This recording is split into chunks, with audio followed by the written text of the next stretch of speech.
Hello, MJ. Hello, Trey. Happy Christmas, Merry New Year. We've made it through all that. We've made it through the banquets. We've had a first half of the FTR season. So we're going to do a little preseason GNCC talk about schedule, the boards banquet, how cool that experience is. We're going to dive into FTR and Mondon Hill. I mean, it's a great way to start the second half of the season. Agreed. So this is episode 37 and a half of Beyond the Curve Goes Off-Road, and this is season 2. I know that's going to be really weird, but we're kind of doing our own way. Yeah. So, MJ, how are things going? Things are going good. You know, nothing too special or too crazy happening at the Yodonis household. How are things with you guys? Very good, very good. Had a really nice casual Christmas. Went away for a couple days, South Carolina. By the way, if you're ever in Columbia, South Carolina, it is a city with an Army base, a major SEC college, and the government offices for the state. Go there during Christmas break.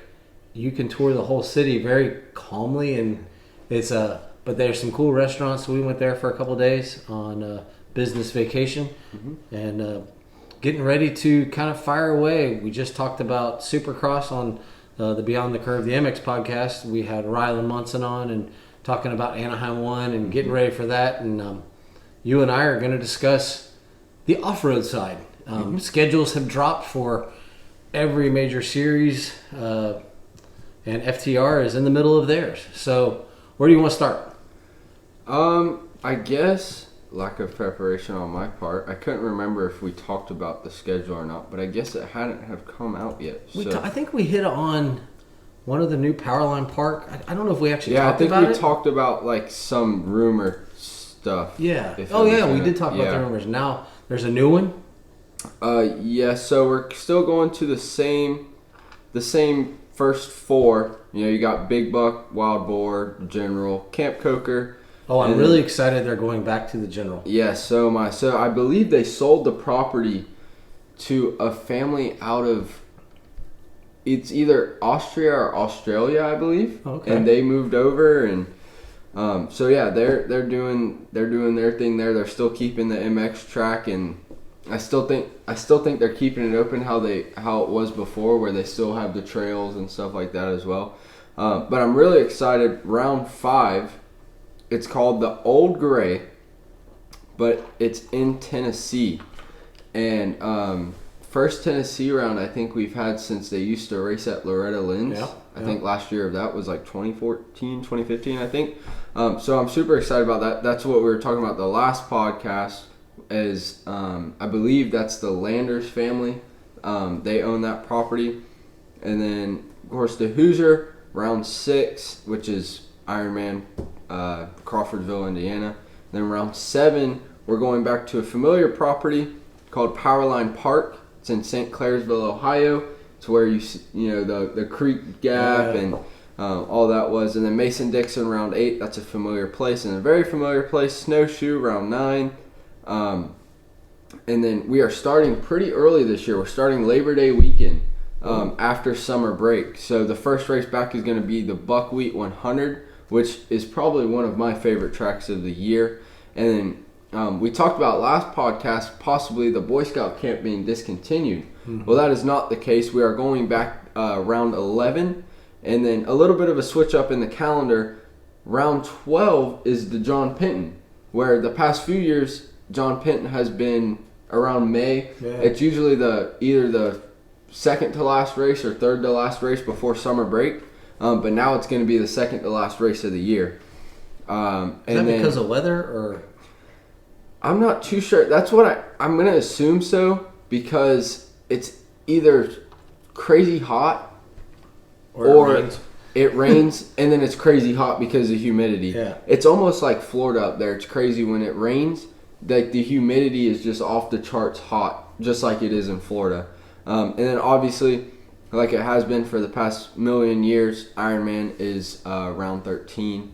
So back to 13 rounds. It was rumored, but now it is confirmed. We are back to 13 rounds. I guess they were able to figure out something with the super motocross schedule. Yeah. Maybe that's why we're starting so early. Yep. That makes sense. So, yeah, back to we actually go between John Penton and Ironman. I just noticed it's a whole month off. Yeah. So I'm guessing that's the super motocross stuff. I'm gonna guess as well. Yeah. So, you know, bit of a nail biter if you're in a championship hunt in between the last 2 rounds. You know, most people just want to get it over with, but nope, you got to think about it and for that a could month. be cold.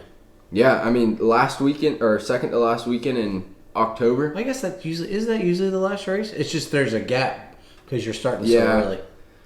Yeah, I think it's either the second to last week or about. I think this year was about halfway through. I think it was in the teens, but now it's October 26th. So I think it's going to be pretty chilly up there. At the very top of the schedule was the GNCC banquet, which you went to on the quad side. Mm-hmm.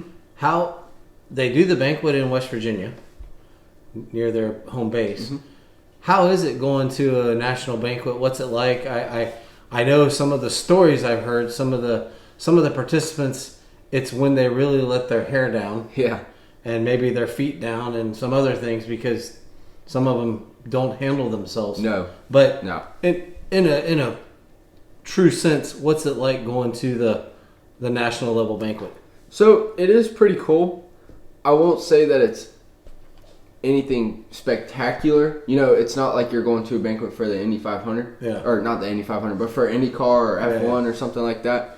So I'm not going to say it's the most spectacular thing in the world, but compared to other banquets in the off-road world, it is definitely something very cool.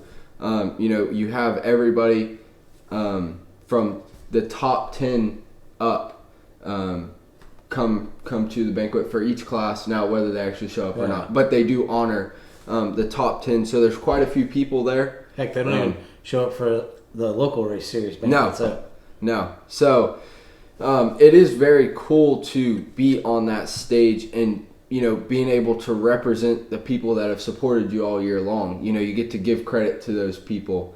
No matter what place you got, as long as you're in the top 10, you're able to credit those people. So that is very cool because, you know, it's not, you know, everybody there isn't following you on social media. Yeah. They're not seeing your post-race reports where you're tagging these people. So it just allows you to go that little extra mile and give them that recognition on the national stage because it is live streamed to everybody. So it is cool. At the same time, I think there's some stuff that needs to be changed. I think there does need to be a dress code, an approved dress code. There was a kid, I mean, probably 13, 14 years old, and he's wearing a shirt and a t-shirt and jeans. You know, that wouldn't be half bad. Yeah. Except the shirt, it was to-do list with a colon, and underneath it said your mom, and it was X'd out, like saying he did your mom. Oh, okay. And he wore that up on stage, you know, accepting his award. And his parents had to approve it. Yeah, and his parents let him do it. Okay. And, you know, and maybe it's just my way, but I don't even think, like, you know, you have your Stu Baylors and your Adam McGills who are out there, you know, with their stuff. But I don't even think they would do something like that. So it's like, you know, I might be a little old school in saying this because I know the new way is, you know, you kind of be yourself and stuff like that. But I feel like there is a certain level of respect you need to follow, right? There should be a level of decorum when you're representing these brands, you know. I got a question. Who is the dude? There was some dude wearing an orange suit. So there was Wyatt Wilkin and his trainer. He actually trains a lot of people. His account's Outlier Performance, but I can't think of his. Oh, Levi Cohen. So Levi Cohen and Wyatt Wilkins. I think it was Levi told Wyatt, he's like, if you get a certain place for the year, we're going to dress up as Dumb and Dumber at the banquet. Okay. So they dressed up as Dumb and Dumber at the banquet, and that's why you saw the orange and the light blue suits walking around in the top hats and the canes. And I was wondering, and I couldn't place it. Now that you say it, I was like, that does make a lot of sense. All I saw was pictures, and I was like, man.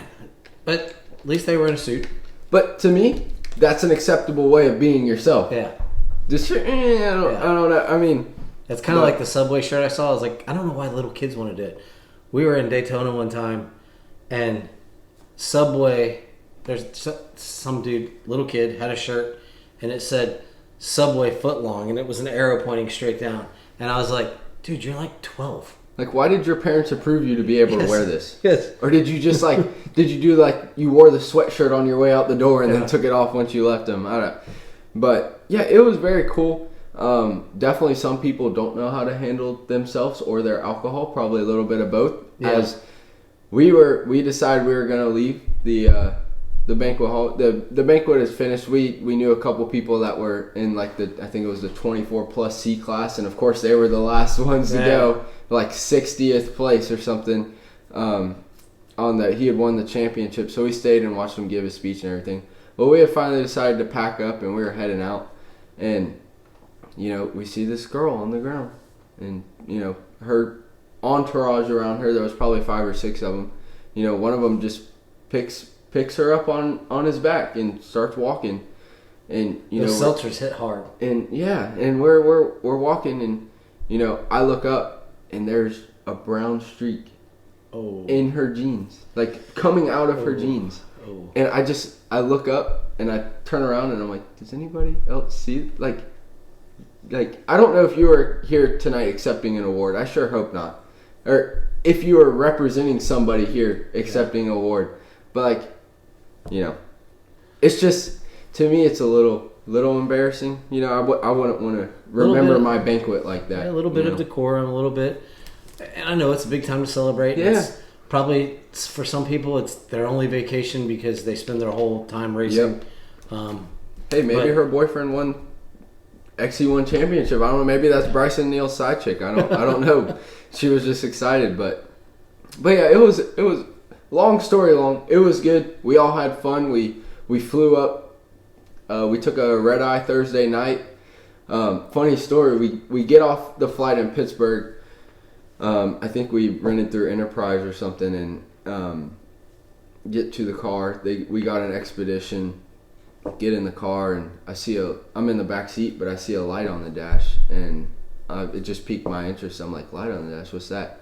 And a message pops up on the screen. It says, driver front tire, 15 PSI. I'm like, yeah, we're going to drive an hour and a half with 15 PSI. So we got out of the car. Enterprise, very, very nice. I was making a joke there, but very nice. They gave us another new Expedition. We got the same car we were already trying to get. Well, actually, it worked out a little better. We originally had the Expedition Max, which is a little bit longer, but trying to park in the parking garage at the hotel, we got a regular Expedition, so it was the smaller one, and it actually worked out better in our favor. So, everything happens for a reason, I guess. But it was handled very well on Enterprise's part. They tried to give us a discount because, customer satisfaction and everything. So, big shout out to Enterprise. They were a big help. Obviously, we didn't accept it because it just happens. That stuff happens. But they tried to make it up, but it was all good.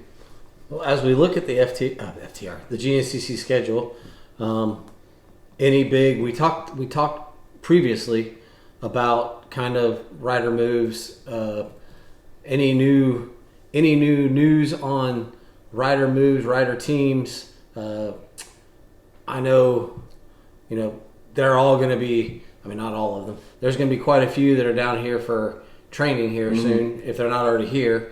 Mondon Hill is always one that kind of grabs either the dirt bike guys or the quad guys. Any talk that you've heard on the off-road side of any big moves, shakers? So a lot of stuff's been announced since we filmed the last podcast, and some of it we kind of already knew, some of it was still up in the air. So one thing that's kind of close to us, close to home here, that I wanted to touch on before we got into the big factory teams was Jesse Ansley going to a Cowie. Yeah. Not only just a Cowie, but a Cowie 450. Yeah. Which almost makes me question, is he going XC1 next year? Is that a possibility?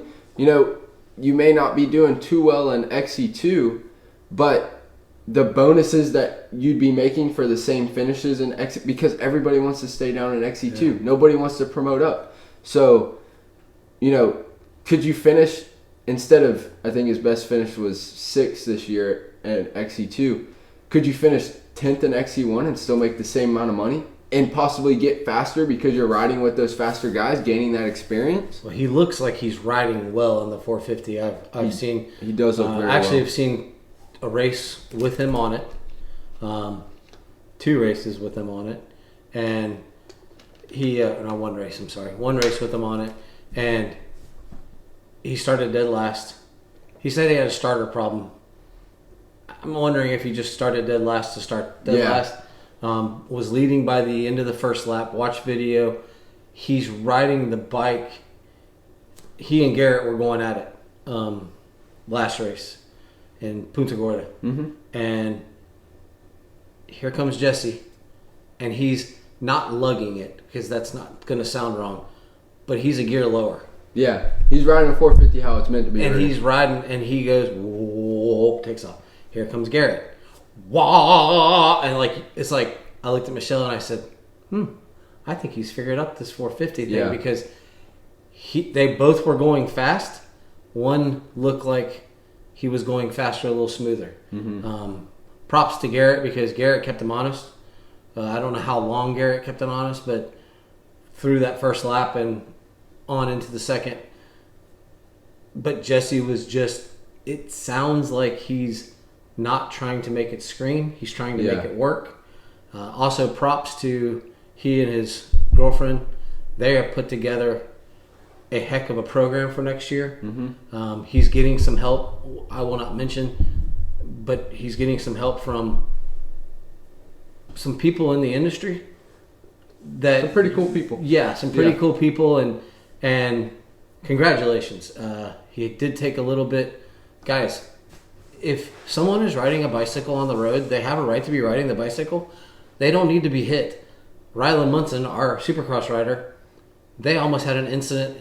A Tesla tried to pass 25 bicyclists the other day and had to bail off into a ditch on the other side of the road because he wouldn't wait for them to get back to the bike lane.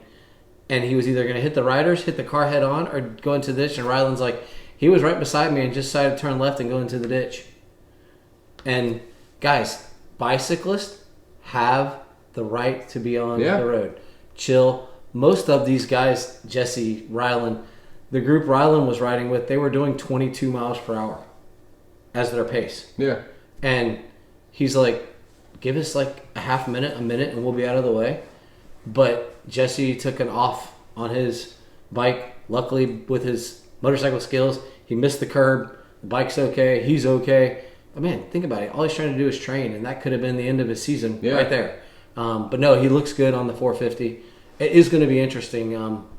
He's going to pick and choose races that he's going to do, but I know he's trying to go after this FTR thing. Yeah. But and at FTR, you almost need a 450 for all the fields you're running. So, but he looks good on the 450. Congratulations on making that move and being willing to make that move, because he's been at home with KTM for a long time. Yeah.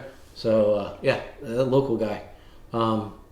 Speaking of local guys, any news on Brandon Frazier? What's his next season look like? To my knowledge, he's staying with Can-Am. They're building another one.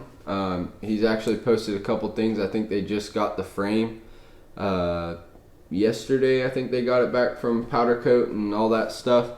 So it is January 2nd. First race is February 18th. So he's cutting it a little close here, but he said he's hoping to have it done by the end of the week. And I'm like, when you and I were building my 4x4, it took us 2 months to do it. So if you get yours done in a week, I'm going to be a little upset that it took us so long to get mine done. But, they're building another bike, and I think he's going to stick with the same program at Derisi and all that stuff. And, down here local, I think maybe Walker's back down. I know Hunter Hart's back down here. He came down after the banquet. I think Adam McGill's coming down here after the first of the year. Well, I guess it is after the first year now. So. How long is Adam going to keep racing? I don't know.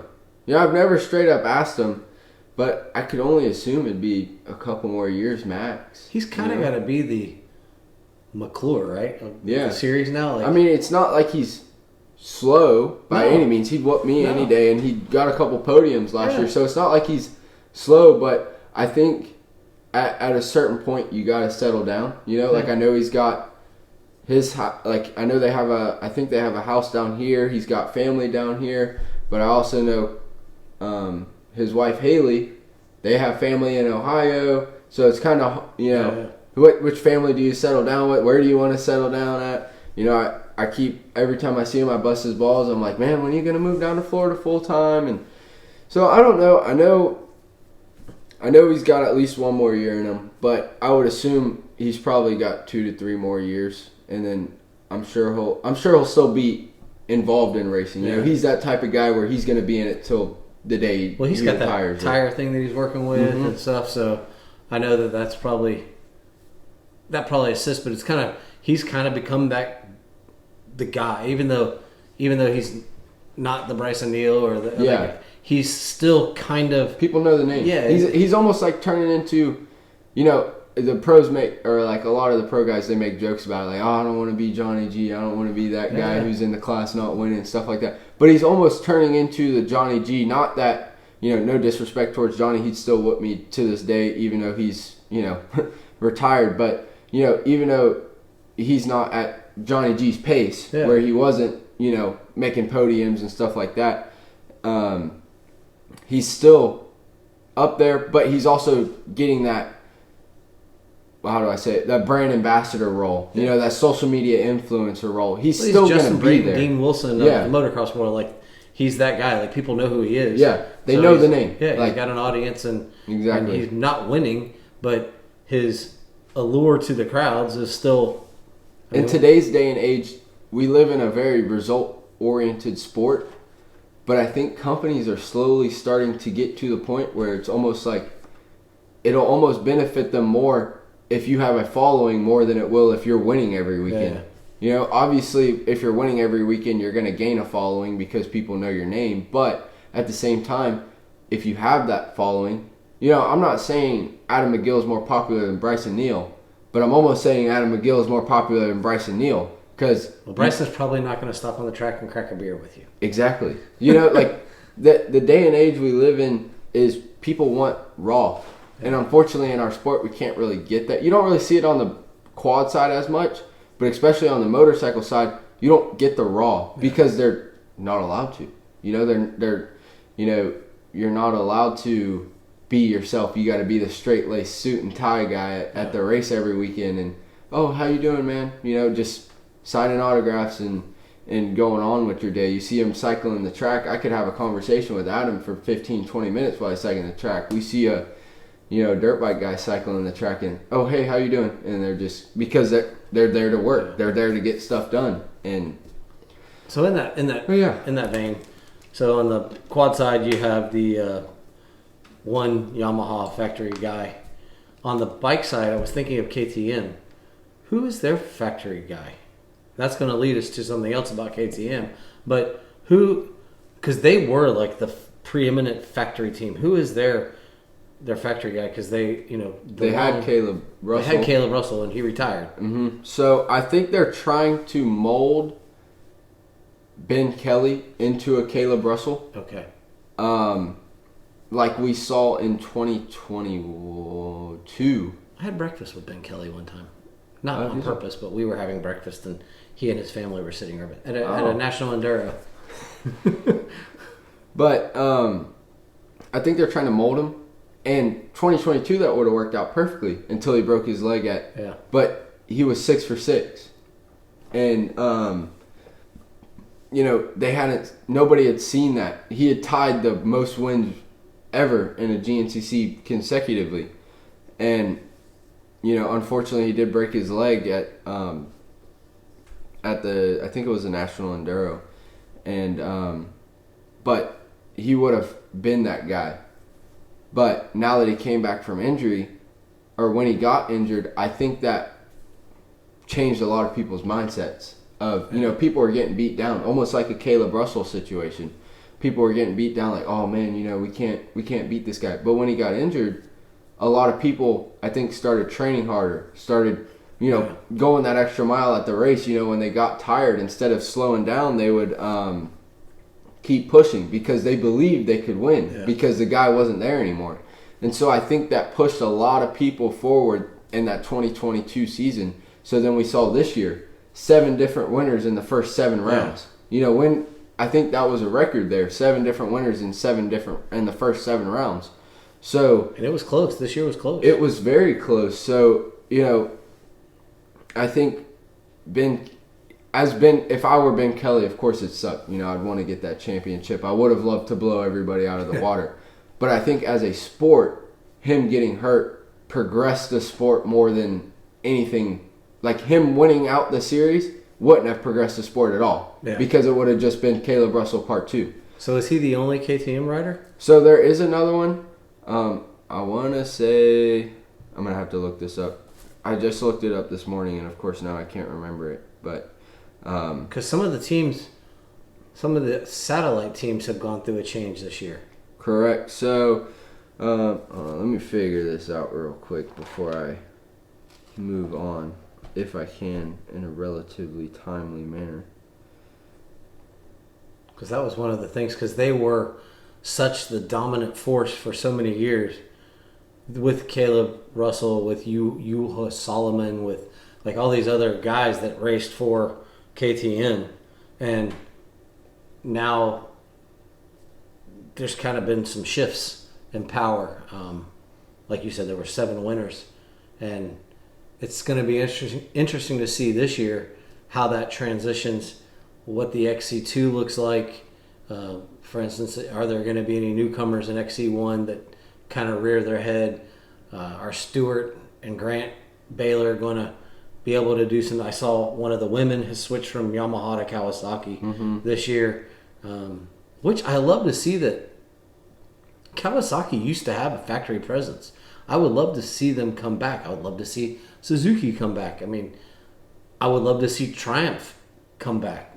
I would love to see, because they have a 250. And they're coming to Supercross. Yeah. So why can't we come to GNCC? And we might see that in the near future, but... And Beta is an off-road bike, and they're going Supercross, and it's like, dude, what about a Beta GNCC team? So they actually do have one. Oh, do they? They do have a Beta factory team. Now, they just started racing XC1. They did have XC2 only riders. But now one of their XC2 riders moved up. Okay. And, of course, I'm on the quad side, so I can't, for the life of me, remember anybody on the dirt bike side. Well, even though I just looked it up this morning. They pound the 300 two-stroke. The Betas do. They love the 300 two-stroke side. And I want to say that's what the XC1 guy is racing. Is it 300 two-stroke? I believe so. And I think because XC2 is a 250 class. It's not a 254-stroke class. So the Beta team would race their 252-stroke in that class. And, of course, I'm not prepared, and I'm just going to give up now. That's okay. But KTM does have 2 XC1 riders. I can't remember what the heck. Is it the Spanish guy? No, I know who you're talking about. Home, though, right? He went home. He was racing a little bit last year. Yeah, he was struggling. Or the year before. Yeah, he struggled. He broke his hand or thumb or something. Yeah. But talking about KTM, the Magna 1 team, how we were talking about the rumors, the Magna 1 team did take over. We were talking about Trail Jesters being liquidated, which it was. Trail Jesters is now no more. And Landers Racing KTM is there now. Instead of Magna 1, it's Landers Racing KTM. They have taken that satellite team role. They are now factory, KTM, FMF, Red Bull. And they have a few XC2 riders, a few amateur riders. They do have a woman rider as well, which is pretty cool. I think she got a couple podiums. And again, I can see her face, but I can't think of her name because I'm much better with faces than I am names. But it is now the Landers Racing KTM team, which, do we think that that's a step up? I mean, I would assume so because it's a factory team, but now you're not running your own team anymore. You're under the KTM umbrella. You don't have the say anymore, so to speak. I mean, I don't know the behind the scenes. Because they were running Husqvarna before. They were running Husqvarna. So it's a lateral move as far as the bike is concerned. Correct. But they did not. I'm sure they had a few parts here and there, but they were not a factory supported team. They were a privateer team, as it would be in Supercross terms. So did anybody take their satellite team on the Husqvarna side, or is that just gone? Not that I'm aware of. So I believe it's just gone. And then Husqvarna's keeping their same riders, I believe, because I know Thad Duvall. He's done. And he's got a little Kawasaki. He's also got a Kawasaki 450. So I believe, Josh Strang was a huge part of the Kawasaki movement when Babbitt's came. Which I haven't seen anything from Babbitt's this year, but also last year they didn't release their team until like the week before the race. So I believe when Josh Strang went to Babbitt's, because Josh Strang is another one of those guys who just has such a presence. You didn't see Kawasaki's at GNCC's, and you saw them, but you didn't see them in the presence you do now. They are huge at the GNCC's now, and I truly believe Josh Strang was a big part in that. And what's even crazier is Josh Strang's without a ride. Yeah. He doesn't have a ride next year, at least on a factory team or any team that I'm aware of as of now. I could have just missed a post if it was out there, but the biggest thing was them getting swapped over, and then we talked about Stu Baylor possibly switching brands to Kawasaki, and that is true. They are no longer the Rocky Mountain Teely Energy team. They are the RM Red Bear Racing team. Yeah, what's Red Bear? I've honestly never heard of them before. Yeah. But they are the Rocky Mountain Red Bear Racing team, and they are on Cowie's. So Stu, as far as we know as of now, I'm sure there's some insider information somewhere, but from what they have posted so far, it is going to be Stu Baylor, obviously, and then Rachel Archer, the reigning WXC champion. Who was on Ampro Yamaha, Who was on Ampro Yamaha. And to my knowledge, I believe she was left without a ride. I don't think they re-upped her contract. Okay. At least that's what I heard. Of course, there's always behind-the-scene politics, so, I can't confirm or deny that because I wasn't in the room with them. But I believe I heard from somewhere that she was left without a ride, to the point where she was going to race the last Mid-East of the season on an Ampro bike, but they asked for her back. And so she just was hanging out there because she didn't have a bike to ride. So Stu and Rachel Archer will be on the RM Red Bear Racing team. I'm sure there might be a couple more that were on that RM Teely Energy team that might transfer over. Now, another thing that I think is pretty cool, because we haven't seen it since Taylor Jones was predominantly racing, is a woman WXC rider on a factory team. Like you have the young lady, of course, like I said earlier, I can see her face, but I can't think of her name, who's on that Landers Racing team. Yeah. But Corey Steed is now riding for Factory Husqvarna. Will be coming out of their Factory Husqvarna trailer. So I'm honestly a big Corey Steed fan. Ever since I first found out about her, probably because she's just a badass chick, you see the Travis Pastrana, like the pit bike races and stuff. She's sponsored by Pit Viper, which Travis is as well. So she has the opportunity to go out there and race the pit bike races and stuff like that. So she's just a pretty cool chick all the way around. And her girlfriend, well, I would assume it's her girlfriend. They post a lot about each other and everything. So, but I've never seen like an anniversary post or anything. But her girlfriend is an equestrian. Oh, really? That I see, like if I go to click on her girlfriend's page, she posts a lot about horses. They both do something a little dangerous. Yeah, they both do something pretty dangerous, That's good. So I live that life. Yeah. But that's pretty cool. Corey Steed is on Factory Husky, and Gas has. Is that still Coastal? Yes. Okay. Coastal Gas now has, so I guess because the Landers Racing KTM team is just support, they're only amateurs, even though XC2 is technically a pro class now, so I don't really know how that works out, but they're only XC2 and lower. Yeah. Jordan Ashburn was left without somewhere to go. So he has now moved to Gas, the Coastal Gas team, and Ryder Lafferty as well, which I believe this is Ryder Lafferty's XC1 debut as well. So that'll be pretty cool, but that's about all I have when it comes to Is Phoenix stuff like Honda going to be doing anything this year? Yes, Phoenix Honda will be coming back. They are Honda's only team at GNCC races. Really? So, and to my knowledge, they will be coming back with on the ATV side. They will be coming back with Bryson Neal. Obviously, they had an extremely strong program going there last year.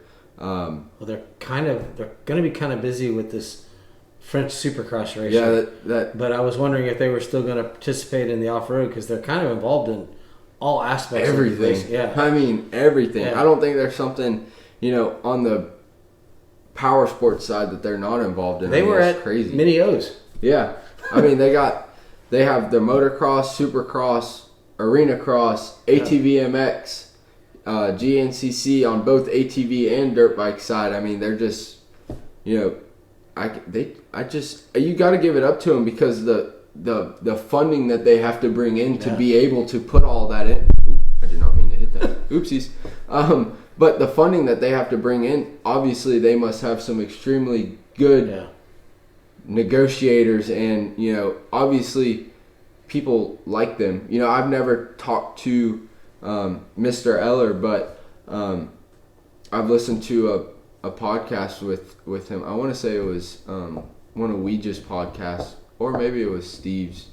I get them all confused, But I was listening to a podcast, and he just seems like a very down-to-earth, likable guy, and a lot of people that ride for him, like him. And I think that at the end of the day, if you want good results from your riders, you have to. It's like anything, you own a business, you got to be good to your employees. You got to be hard on them when you need to be hard on them. If you don't have a good weekend, they could have done better, then you got to be hard on them. But at the same time, you gotta have that relationship and that mutual respect with one another. And from the sounds of it, that's something he's good at. I still feel the play for them, and I know nothing, but I still feel the play for them is they're trying to maintain that Honda relationship because there's the possibility that once the Shimoda Hymus thing ends with Honda's going to want to offload that satellite and go back to more of a Geico-esque 250 model. Yeah. Because really, they don't want to mess with the 250. They already have it set up now, so it's kind of, we're going to let this ride out. But and then all of a sudden there's this network already built, and they can step in and handle that. I think to have a rider like Dylan Ferrandis on your satellite team this year, it's a pretty big step up. So it's a chance for Honda to see how they handle and to take notice of caliber. This little team out of North Carolina that this is a legit thing. This is a legit thing going. And we've talked about it a couple times previously about Phoenix turning into like a Geico type deal, and I could agree with you on that. That would be great for both parties, I think, because HRC gets what they want because they don't have to mess with 250s anymore, and Phoenix gets that exposure because it's not like they're a slow team. No. Like KP last year, Kyle Peters, I think he podiumed in a Supercross round, and he's but the team. And also him, they're a good team. Like, it's not like they're barely making mains every... He's been an arena cross legend for a while. So, yeah. And so... He's getting a little older, so... He is. Maybe we'll see. Is Dylan their only 450 rider next year? I think so. Because I don't know who else they have. But I've only ever known them to have 250 riders. So this might also be a stepping stone of like, hey, we can do other things too. Yeah. We're not just... limited to the 250 program. Well, Geico fielded. They fielded a 450 for Kevin Windham. They had other people on a 450 at times, but yeah, they can. But it's one of those like they're kind of an off-road team who has roots and stems going into other things. So, but like you said, they're the only East Coast team that represents Honda. So, it's going to be interesting. I'm curious. I know it's a long way off, but Triumph, they're great in the adventure bike area. Mm-hmm. So I'm curious, like, if they get this 250 team going, and then next year the 450 team, will we see someone say, "Hey, I'd love to represent Triumph off-road," and we'll see. Like, and same thing with, Ducati's starting to come around, and I think 2025 they're shooting for, and so, I would love to see, because everybody always says, and for a few years it really was, but everybody always said, off-road is a dying sport. Not anymore. Not since COVID. Yeah. These, like, I would love to get more light shown on the, not just because I race it. If I didn't race it and I still was doing the same thing, I would believe the same things, because what are 90%, I wouldn't say 90, but what is probably a solid 60 to 75% of people who own bikes? They're not going to tracks every weekend. They're going to ride trails with their buddies or ride, these. I would almost dare to say there's more XC series / little races and stuff on the East Coast, at least. I don't know how it is on the West Coast. I can't talk about the West Coast, but I would almost say on the East Coast, off-roading is bigger than motocross. Just almost, and I think it goes to the time value of money. Chuck Crowley told me that when I first started is, hey man, you go, you pay your money, you go race for 2 hours, and you come home. Unlike sitting at motocross race where you race 4. I mean, I've been to some series where they were 3-lap races. Mm-hmm. And then they sit for an hour and a half, and then they race. If you don't race more than one class, you literally race 6 laps and you're done for the day. It's like, I just can't justify it. Not to put my finances out there at all, but we're looking at buying another quad, and let's just say it's more than 3 of my cars that are sitting, or not mine, but 3 of the cars that are sitting in my driveway right now is how much it costs. Yeah. And it's like, I just don't think I would be able to justify spending that much money to race 6 laps in a weekend. Yeah, it's tough. It's tough. I truly don't. And then you got to buy the truck, and then you got to buy the trailer, and then you got to buy the gear, and you got to buy this and that and this, and so, like, I love XC. It's my passion. It's what I love, but also at the same time, if I were starting everything over right this second, I still think I'd go in that direction, just because the way my mind works. It's like, well, I can race for 2 hours, and I might have to travel a little bit further, to GNCCs. I got to go to Indiana, but you're telling me I get to race for 2 hours compared to going Dade City, going up there, hour and a half away, but I only get to race for 10 laps, let's say. And it's like, but I would like to eventually, once our side of the podcast grows to be bigger and stuff like that, like, really shine light on that, especially to the MX guys, because you always get the MX guys making jokes like, oh, you're not this, you're not as good as us because you race cross country, you can't hit this 150-foot triple. Like, well, I bet you can't go through the trees as fast as I can, So I would definitely like to shine light on that. There is some crossover, right? Those guys are.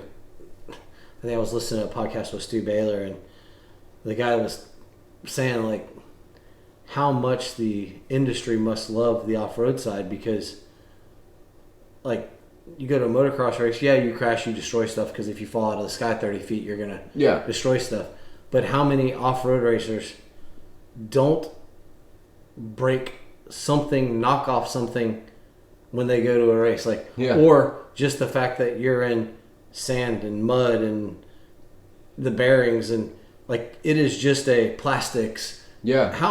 How much of that is reoccurring expenses in the off-road side?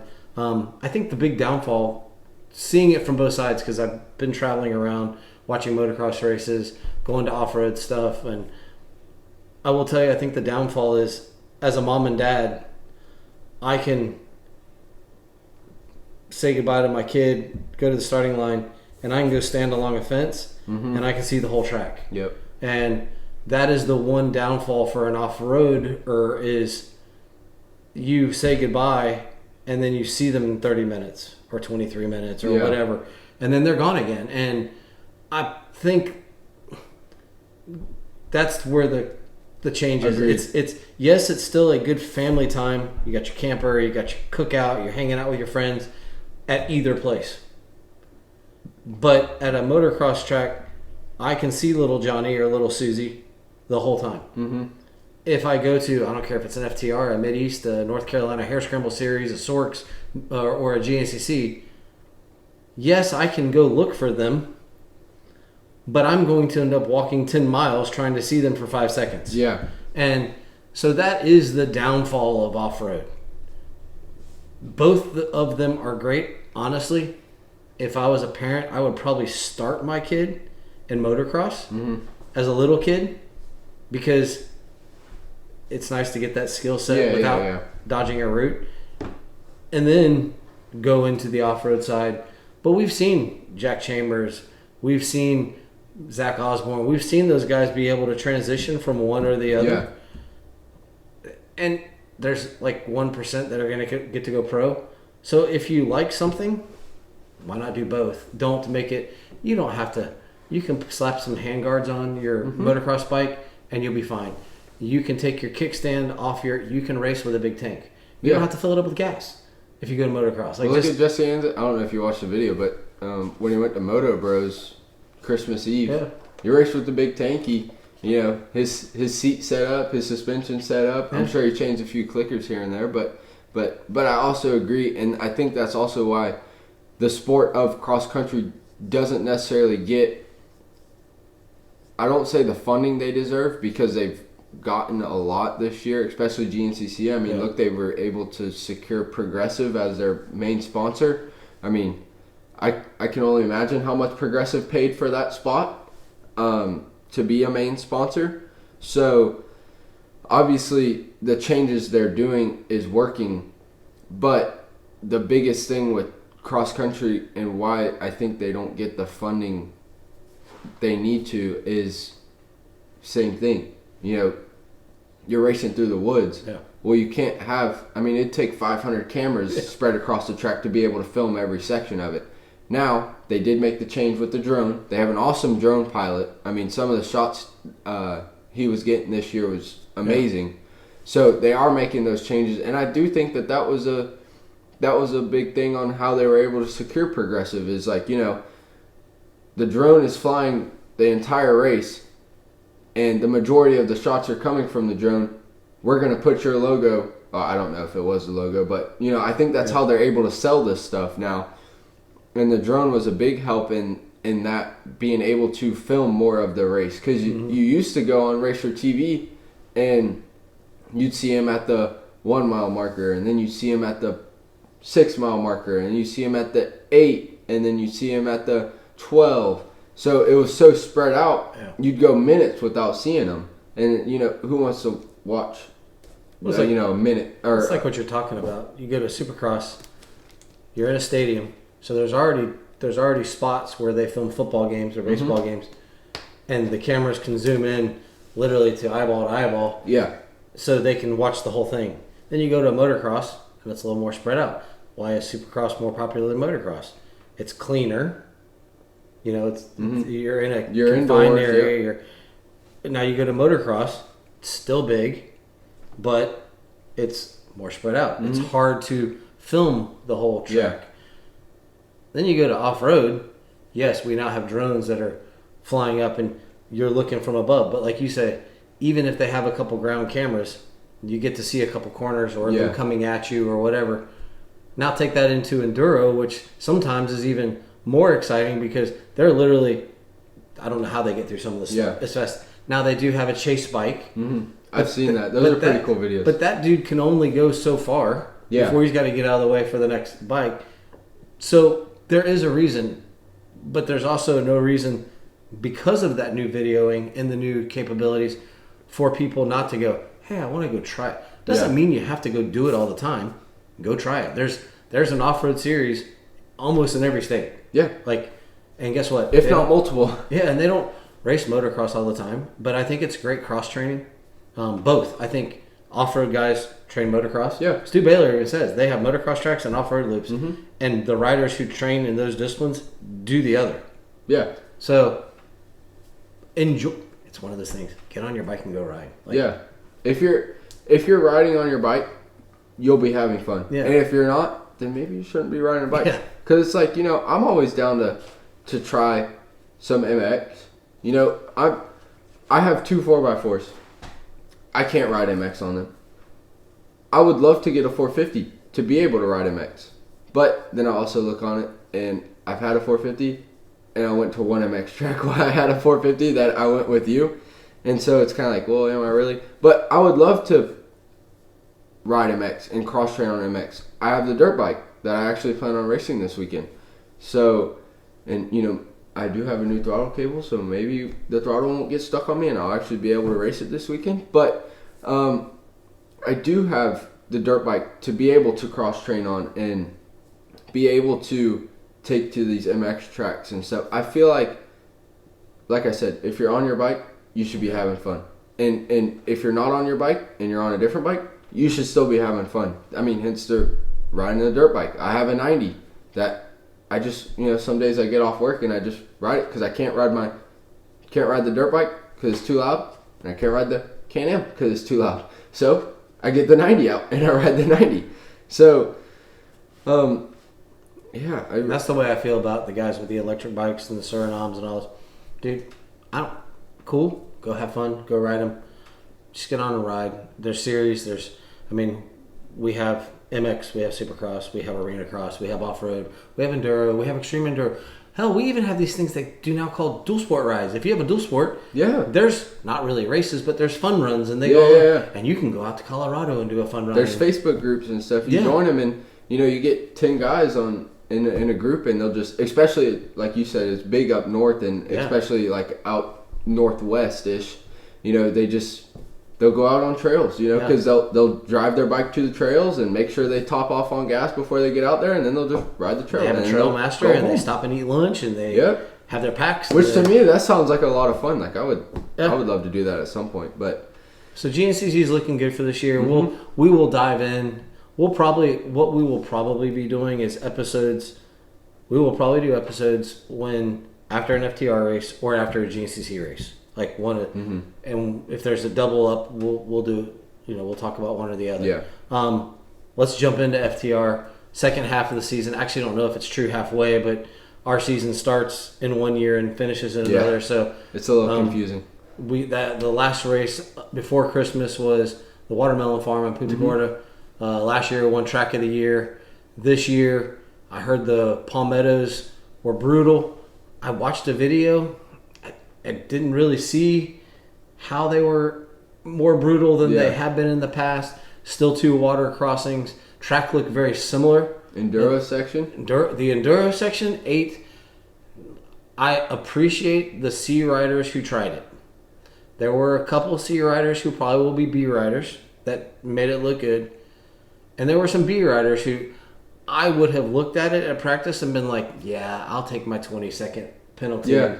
Because if you cleaned it, it was fast. Yeah. If you messed up, every advantage you thought you had, you just lost. Because there was nowhere to restart. And you couldn't skip an obstacle. Basically, because it was all double greens. Yeah, you had to hit it. And watching some of the AA guys, they were doubling stuff, and it's like, that's pretty impressive.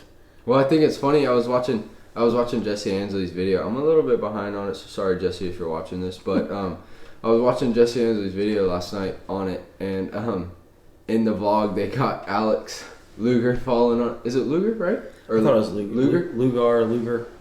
And during practice, he went to go through it and fell on the tires, and people were like, "I thought you were a AA guy, man. What happened?" Yeah, it was crazy, but it was cool track.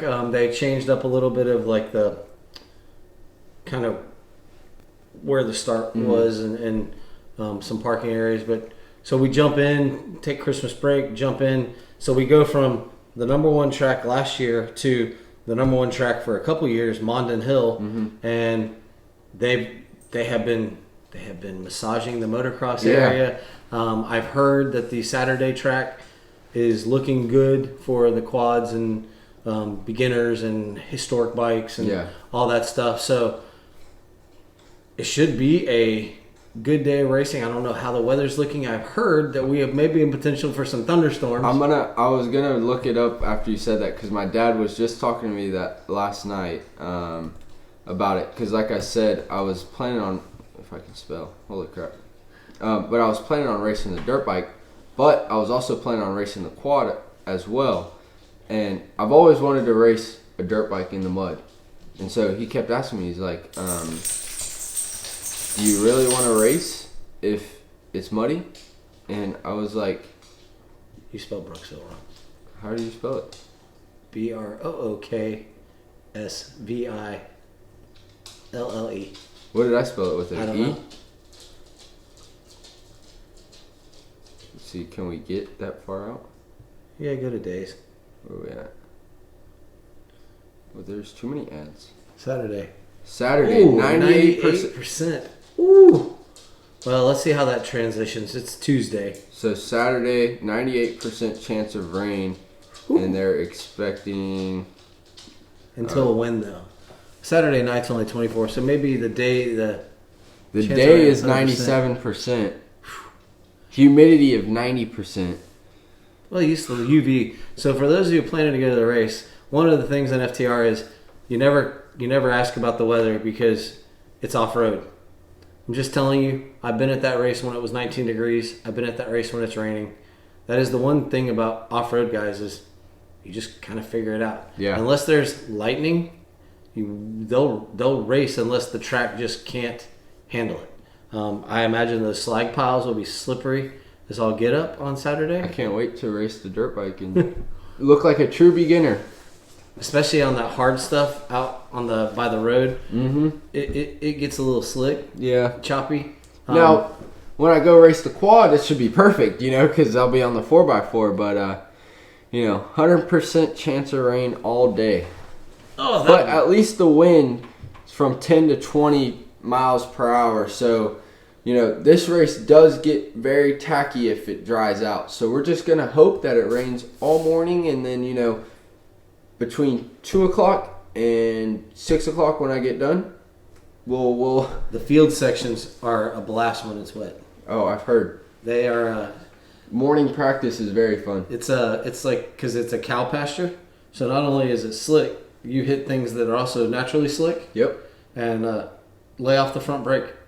Yeah, I told my dad I'm going to have to pack like 2 or 3 pairs of gear, and I'll change after practice, and then when I'm racing the dirt bike, I might pull off a lap early so I can change and get all the mud and everything off of me and go back out and race. But maybe, just maybe, I might be able to play somewhat decent in beginner class because maybe some of the beginners are going to be like, oh, it's raining, I don't want to go out there. So we'll see. Cool facility. I wonder how they're going to mix it up this year because it's kind of the way the property is laid out. It's kind of a directional. There's not a lot of ways they can chop it up to make it viable, but they do a really good job with the piece of property. Mm-hmm. I've also heard because of the size of this race and what it has been for a few years, they have acquired 25 more acres of parking. Oh, nice. So because we did run out last year. Yeah. It was packed last year. So it's a cool place. So if you're out and about and you want to take in some fun, what does Sunday look like? Sunday also looks like showers, but not as 50% much. chance. 50%. So it could or could not. Knowing Florida, you never know. So if it's over 50%, you can almost guarantee it's going to rain with Florida. If it's under 50%, then you kind of just figure it out as the day goes. So it'll be an interesting weekend at Mondon Hill, but unless otherwise, they'll be racing there. There'll be people camped, and it'll be sloppy, and it'll be fun, and luckily it won't be super frigid. We have been there where it's freezing cold, and I remember one time I sat in the truck until it was time to go to the line because I was like, I'm not getting out. Oh, I mean, you go there, and especially if it's rained or something, and then you're cold and wet, and we talk like this isn't the norm for people up north, when it's cold and rainy up there, but us Florida boys, it's a little struggle. So with this, as the GNCC kind of season kind of eases in, this is the first weekend of the year. This be your kind of first preseason race. How is there another FTR race before the first GNCC, or are you going to have a couple chances to ride? Is there a Mid-East before the first? So there is a Mid-East and there is an FTR. I don't know why I have it all in my calendar here. So let me go confirm that. So there is another Mid-East, or there is the first Mid-East of the year. Okay. And typically there is an FTR. Yes, so there is another FTR February 3rd. Oh, as well as, so there's one this weekend, this coming weekend. I'm not sure when this podcast is going out, but it is the 6th is race day. And then you get, looks like 2 weeks off, and then we're racing the 20th. Okay. Not too sure where that one is. And then we are also racing the 3rd as well. Okay. So there's 3 more FTRs, and then the first Mid-East of the year is in Star, North Carolina, February 10th, which I will hopefully be attending. Is that the week before the first GNCC? That is the week before the first GNCC. So you'll get a few races in before. Yeah, I'm really going to try and make it to as many GNCCs as I can, or GNCCs, Mid-East as I can this year. I hit a couple last year, and I love my FTR series, but just the way Mid-East is ran up there, and if you follow FTR at all, and if you're on Facebook at all, then you will know what I'm talking about when I say just some of the drama at FTR and all that stuff. And like I said, I'm not dissing FTR. I've been racing it for 14 years now, so I love FTR. It's a great place to go ride. Obviously, I'm going to continue racing it as much as I can, but also at the same time, just Mid-East and getting out of the state of Florida. You go to Florida and it's the same sugar sand, palmetto roots. Every once in a while you'll get some clay or some phosphate like at Bartow. But, just getting up in the northern clay, it just helps out at the Nationals and stuff. I think the Mid-East Series is kind of like, if you follow NASCAR, it's the Xfinity Series, or if you're in IndyCar, it's the NXT Series. It's basically like a baby version of some of the terrain that you're going to race in a GNCC. And the same people who run GNCC, I've said it a couple times on here, but the same people who run GNCC pretty much run Mid-East. Like Ricky Towery is the guy, and you got Bruin.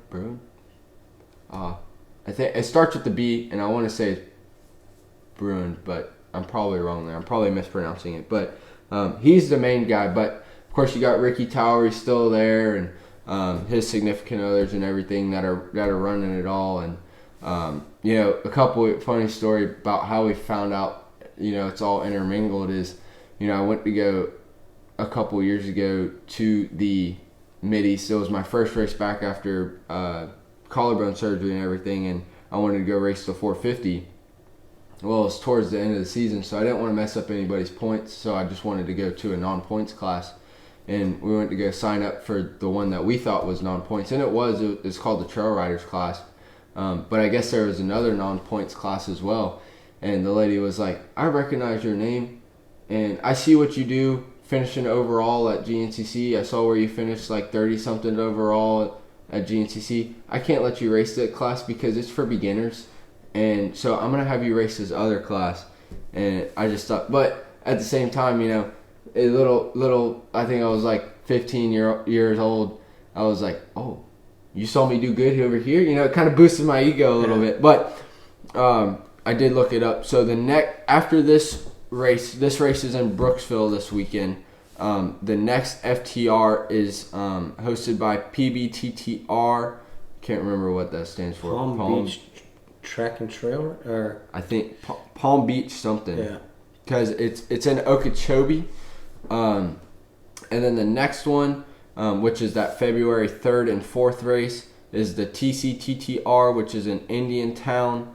And then the next one, which is the last one before, the last hare scramble before GNCC starts, which is February 17th and 8th. Oh, no, excuse me. The February 17th and 18th round is on Big Buck. Oh, so this one I will not be going to, but it's DDR. It's in Ormond Beach. In Ormond Beach, which is right above Daytona. Yep. Right above Daytona.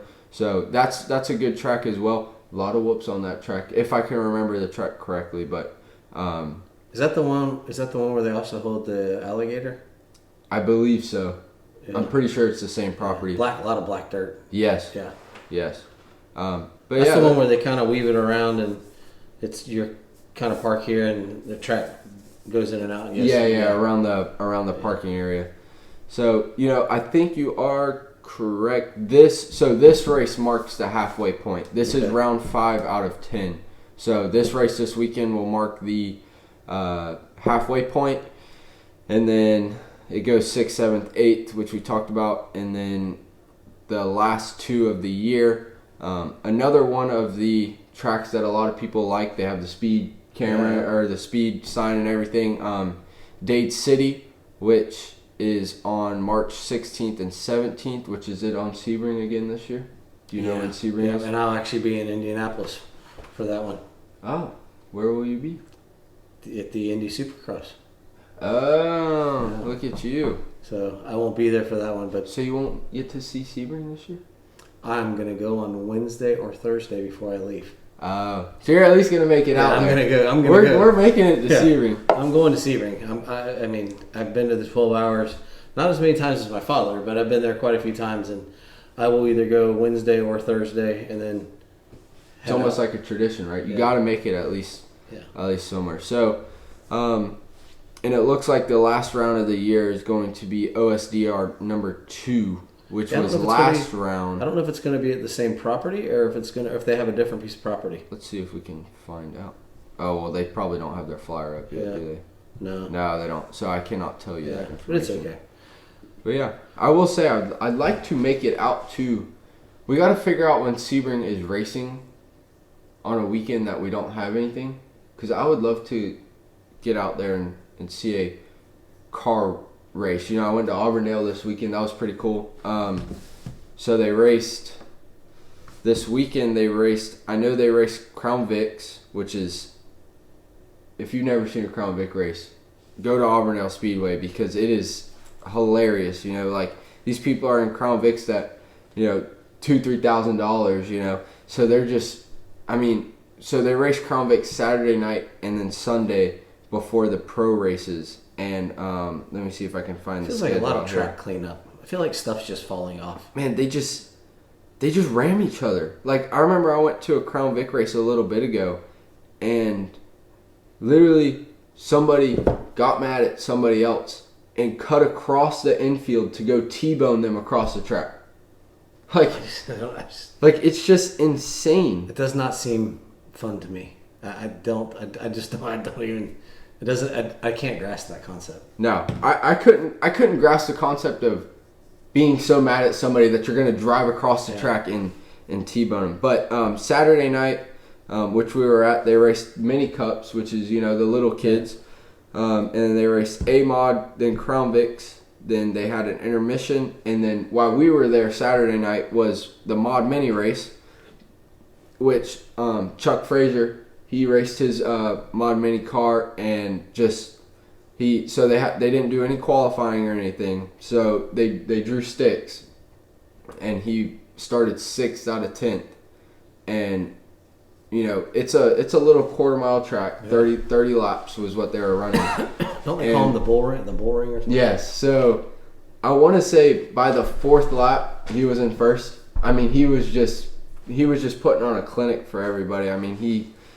And then he backed it down once he was in first and kind of just managed it, kind of like what we saw Jet do all summer long. And he just managed the race, and he just put on a clinic, because you really don't see that in a short course like that, because everybody seems to be one line. A really short course, quarter mile track, you don't really see but he was just, I mean, it almost looked like those, you see those people cutting in and out of traffic. That's what it looked like. He was just outside, inside, outside, and he was just making his way up. And then they raced mini stock and pure stock as well, which this is not a car racing podcast, but, I like to think that we can talk about anything on it. And then we went back out Sunday, and they raced Crown Vics again, which this one was heated because somebody tried to go up the inside of somebody else and ran them real high into the wall.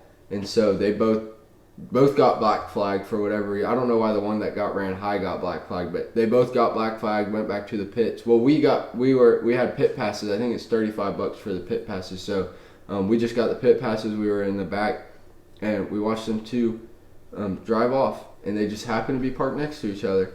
And so one guy hops out of his car, and he's running over there, and somebody's like trying to hold him back. And I mean, they got tucked behind some trailers, so I don't know if any fists were thrown, but next thing I know, I see two officials hop up on a golf cart and go driving over there trying to break it up. And I'm like, is it that, like, it's not even a purse class, like, you're not racing for money. Is it that serious that we're fighting over this? NASCAR dreams are alive. Yeah, I mean, your 40-year-old dream of racing the Crown Vics at Auburndale Speedway is gonna get you there. But really cool. They did 2 100-lap mains. They raced pro trucks, and then they raced super late models. Not the pro class, just the regular super late models. But in the pro class, there was a young lady, I say probably my age, maybe a little bit older. I think she was older than she looked, so I'd say maybe 20s, or I mean, maybe she was really that young. Maybe she was 16, 17. She was racing in the pro truck race, and I think she ended up having something happen to her truck, so she couldn't finish. But I just thought it was pretty cool because they did do qualifying and everything. She started mid-pack, and she made up a couple spots before her truck broke. And I just thought it was cool that there was a young lady, and you don't really see that on the car side. You see it on the motor power sports side because they have the women's classes, but to my knowledge, they don't have really women's classes. In every once in a while they do like a powder puff race, but like you don't see. But yeah, the women's initiative for racing is, you see it on the engineering side, you see it on the race side, where they're trying to, like, if there's an interest, they're trying to get the ladies involved. Yeah. And for someone to actually have some talent to get up there and compete with the men, in a male-dominated sport. It was pretty cool. And then the super late model race, that was a good race. So they did, I think it was 25 laps before the first caution went out, which was, for Auburndale, it's pretty good, when you take into consideration that during the Crown Vic race, it was almost every lap that there was a caution. And mind you, it's not like NASCAR. Caution laps don't count. Yeah. So, that race took like an hour to finish because people don't know how to just... It's kind of, what Crown Vic races are? They're the sportsman's class. Well, it's almost like... cash grab. It's almost like the pit bike races of... Yeah. Like... It's just a cash grab. Yeah. So people are paying to come drive around at Auburndale Speedway.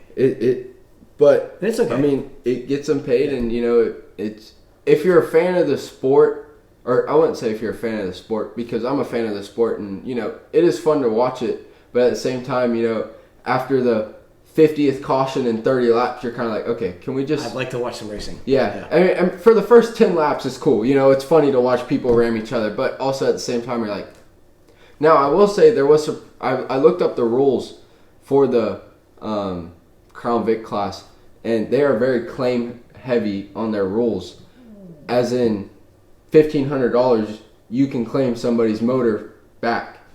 And, actually, the first night, on Saturday night, the top 3 got disqualified for ECU tuning. Oh. Everything has to be stock, to the point that they don't want you to be putting any money into these cars than what you have to. Obviously, you got to have a roll cage, harness, all that stuff, or seats and harness and all that.